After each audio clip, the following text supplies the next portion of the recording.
Hi, this is Satish Venkat Subbu. Welcome to cybermithra video series.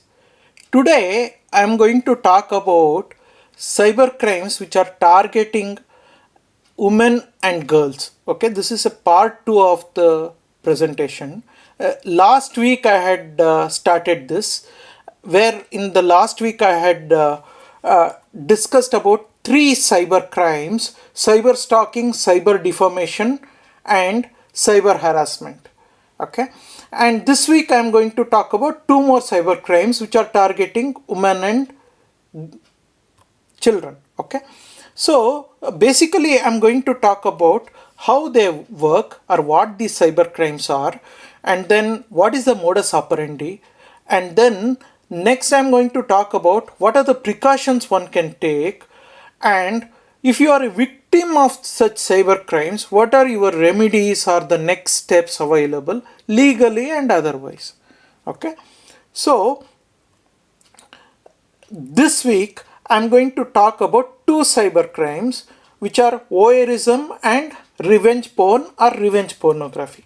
Okay, in the cyber voyeurism, okay, basically let's look at what voyeurism is. Voyeurism in its simple terms can be termed as an intrusion into someone's privacy without their consent by way of observing someone secretly performing intimate acts such as undressing, sexual activity, and obtaining pleasure out of it.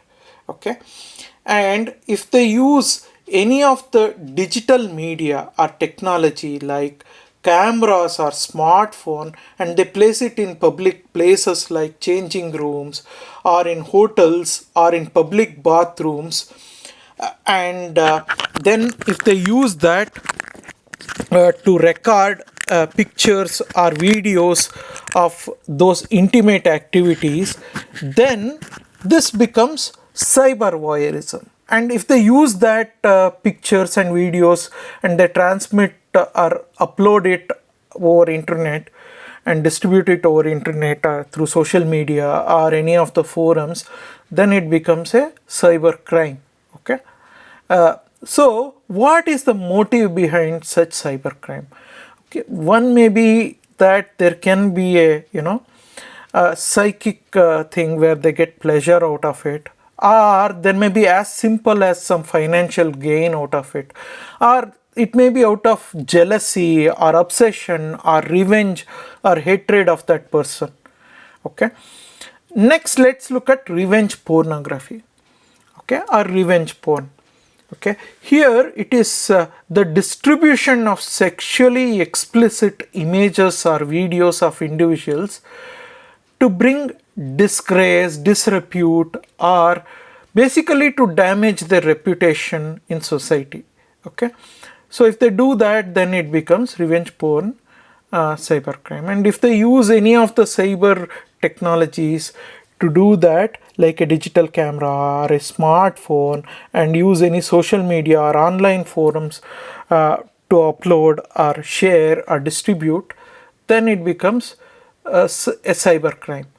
Okay, so here the sexually explicit images or videos may have been taken with the victim being aware of it, or without he being aware of it, or with his permission or without his permission, or there is a consent or whatever. Okay, so important thing is the misuse of it. Okay, so the possession of that material and usage of that by the perpetrator to blackmail the victim, okay, maybe to perform. Usually what happens is that when they are in live-in or some kind of a relationship, they take these images for their own pleasure or whatever. Okay, and once that breaks up, then that perpetrator uses it to blackmail that victim to continue that relationship, or for sexual acts again, or coerce him, as I said, to continue that relationship, or to just punish them for ending the relationship or to threatening them. Okay, so motive for such cyber crimes include jealousy, obsession, revenge, hatred, or for that person, or basically to humiliate and intimidate that victim. Okay. So what are the precautionary steps or what one can do to protect oneself from such cybercrimes? Okay, so first is keep your social media profile locked and private. Okay, and second is do not accept friend requests without properly checking their background. Okay, if it is a newly created profile or that profile is locked, then don't even bother accepting it. Okay, and if you find it suspicious, even report it. Okay, and if you have taken any such private photos or videos of your intimate acts, then please delete it, every copy of the whatever those photos or videos, as soon as your relationship ends.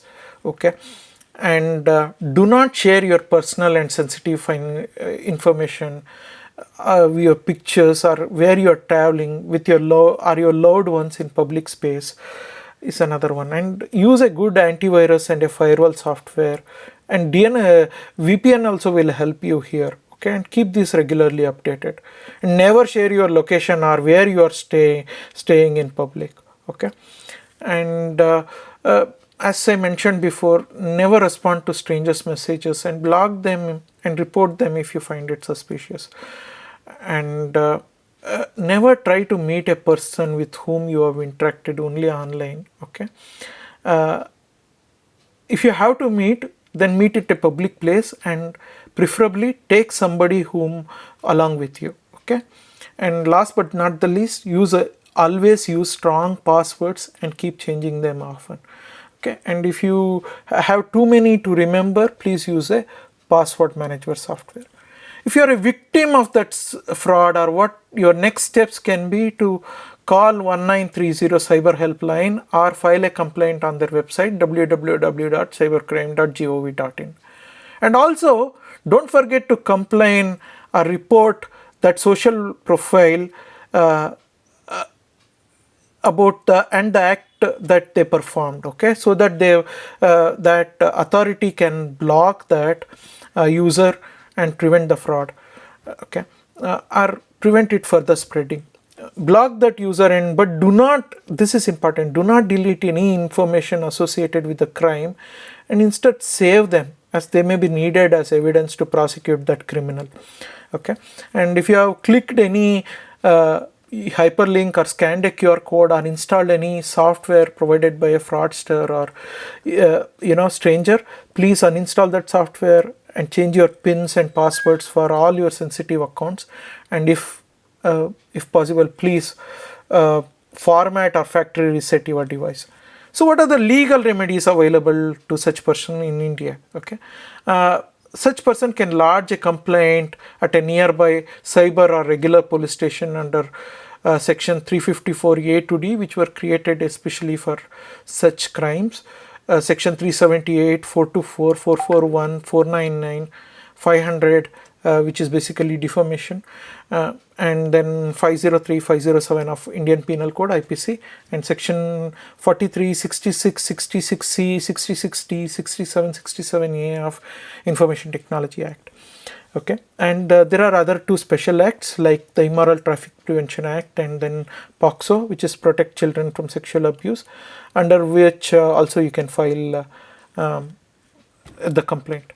Okay, if you like this video and if you think that this can be useful to your friend and relatives, please do like this video and also share this with your friends and relatives, and please subscribe to my channel.